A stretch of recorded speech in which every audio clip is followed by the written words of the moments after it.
What's up, guys? Thought I'd do a quick video overview of the Crye Precision AVS 1000 pack.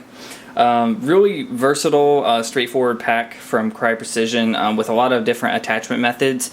Right now I have it in the shoulder pad configuration, but it will attach to an AVS harness and a JPC, as well as offering a few different accessibility options for either of those plate carriers. I'm going to go through the manual, kind of show you some of the cool things that I thought. Here's some different configurations. There's a AVS self-access config, semi-fixed, and then fixed, and then it will attach to just MOLLE as well. Right now, as I said, it's in the shoulder pad configuration, which is kind of your standard backpack configuration there. One of the coolest things I think is that it will attach to a JPC. It'll replace the rear plate bag of a JPC while still maintaining the 3-band cummerbund, and I'm pretty sure you could use a 2-band cummerbund if you're running an AVS as well. But I think that's really cool. A lot of people struggle with back panel setups with their JPC, and if those of you who run a JPC would rather have a pack back there, it'll accommodate for that. And it does hold a SAPI plate. I believe it'll hold up to a extra large SAPI plate, and you have these retention straps inside that'll cinch down to the plate size, so if you're running a small plate, it's not going to shuffle around in the bag there. Yeah, lots of different attachment methods, so there's that.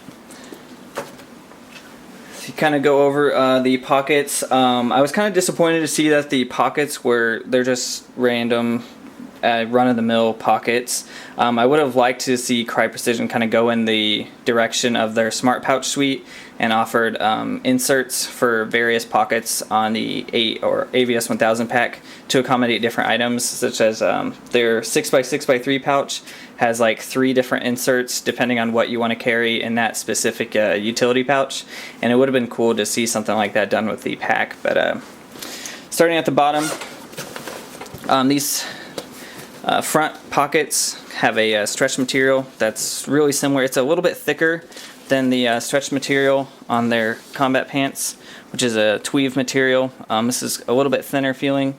On the pack, it's pretty thick and feels pretty durable, so I don't think it's going to cause any durability issues there. But just standard empty pockets here.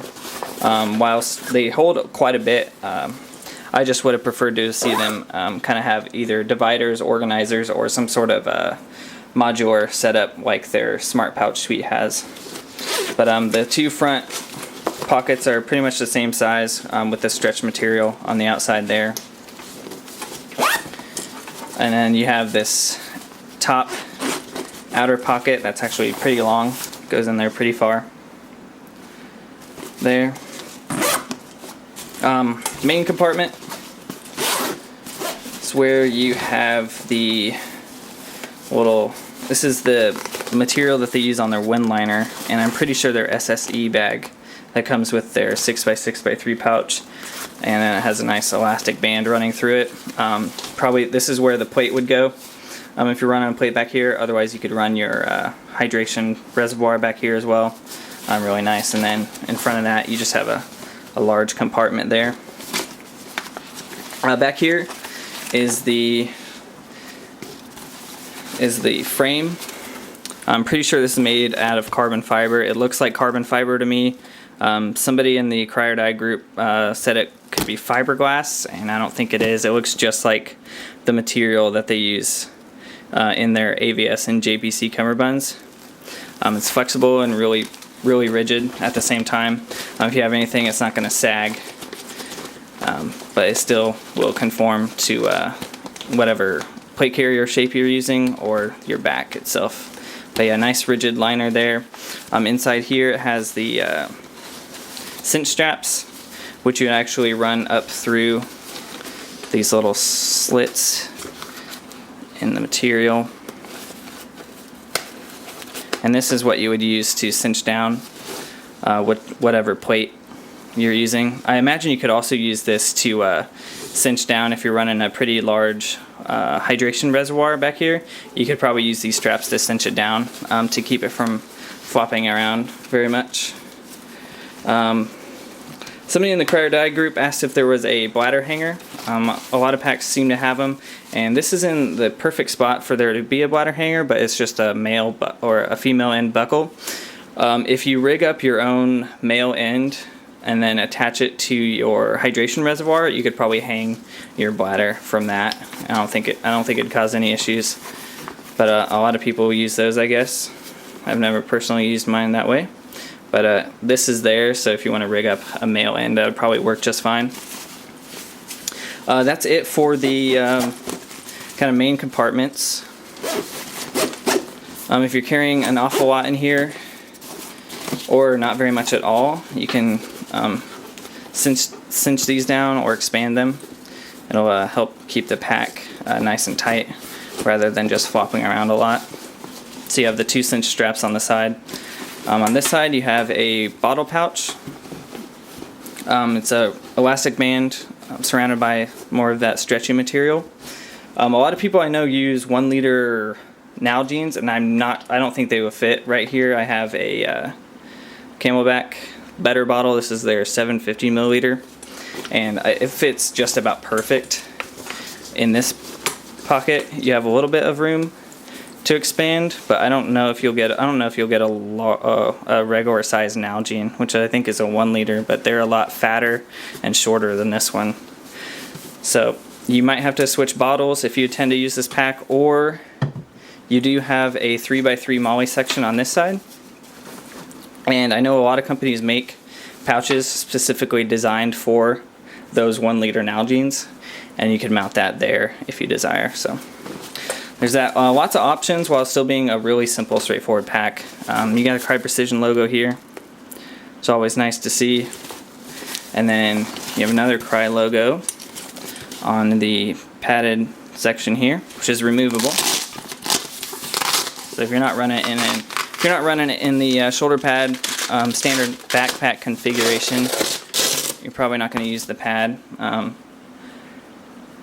could probably use this with your JPC or your AVS if you want to. Somebody posted a picture in Crye or Die with this on their AVS harness, and it looked pretty cool. So there's that. It's just your standard, I think it's the same material they use for their AVS pads, but it's got a cool Crye logo on there.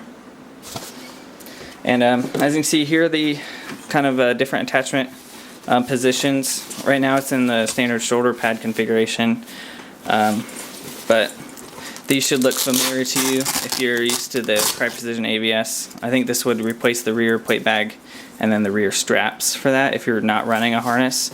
Otherwise it will attach to an AVS harness, as well as replace the rear plate bag and a JPC. As you can see, you have the channels for the cummerbund back here. So that's pretty cool. Excited to see somebody utilize the AVS 1000 pack in that way. I think it'd look really nice. You'd be able to carry a lot of stuff. Another thing I like, you got your carrying strap here, but a lot of companies with their backpacks, they sew in the shoulder pads, and you have this fixed kind of thing. With this one, since they're just D-rings attached to some webbing, you get a lot of flexibility in the shoulders, which I really like. On the shoulder pads themselves, you got these tighter loops here on the inside. You can run like wiring or comms routing there. And then this outer loop, which is a little bit wider, which I think would be better suited for a hydration tube, since it'd be off to the side. And then this pack does include a sternum strap, which is always nice. For those of you that run packs and have shoulder straps kind of that look like this, Pig actually makes a sternum strap that you can use. But this Crye Precision includes one with theirs. You have like 4 channels, I think, to run the sternum strap. Pretty simple setup there. Size comparison, I have my tier sustainment pack here. I'll show you that real quick. When I was looking at this online, it looked a lot bigger than it actually is on the website. So I was kind of scared that was going to be too big. But it's actually about the same size as my Tier Tactical sustainment pack. A little bit bigger, but both pretty much can carry the same amount of stuff. You have a lot more options with the Tier Tactical. A lot of these pouches are just added on rather than just being included in the base pack. But pretty much about the same carrying capacity. Got a FMA Maritime here, kind of show you. This is the large, extra large ABS version, FMA Maritime. Throw that in here. As you can see, it slides in just fine. I didn't have to force it in there or anything. And kind of zip it up. And cool thing about this pack is, like, as you're filling it with stuff, it all kind of expands and doesn't give a whole lot of idea of what you're carrying in there, which I thought was pretty cool. So large helmet, or large extra large helmet in there. You still have room to spare, quite a bit of room actually. Stay over there.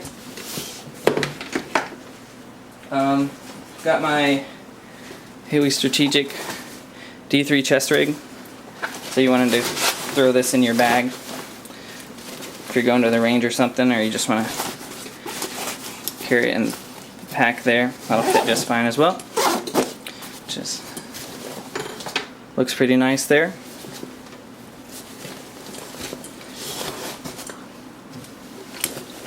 As far as coloring goes, this pack's available in the Ranger Green that you see here. The Coyote color actually looks really cool as well. It comes in black and of course multicam. For coloring comparison, it matches Ranger Green fairly well. You'll see a little bit of difference between the pants. This is a 50-50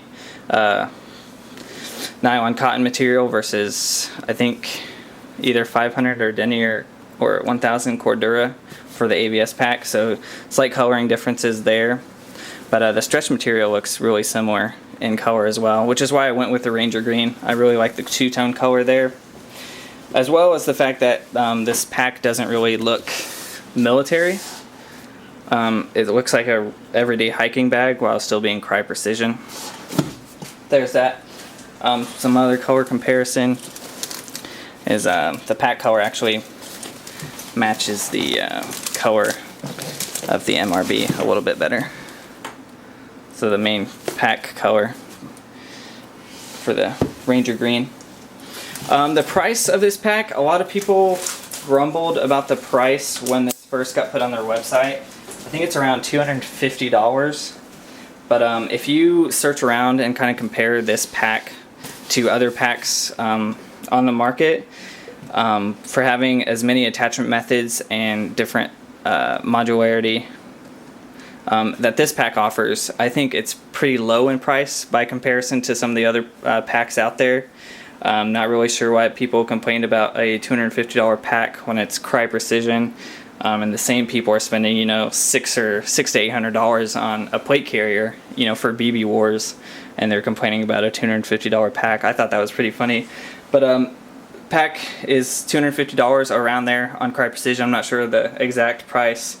I think it's worth it. It's a really nice pack. You've got the carbon fiber frame in there, and it holds quite a bit, as you saw, and you still have this small section that you can add stuff to.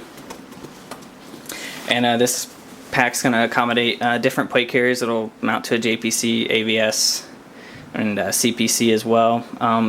Probably mount to regular plate carriers as well via standard MOLLE. So all in all, I think it's worth it. I'm a really big fan of it. A fan of the color, fan of the low profile-ness of it. It's a really slim pack while also still being able to carry quite a bit of stuff. So yeah, thanks for watching. Please rate, comment, and subscribe.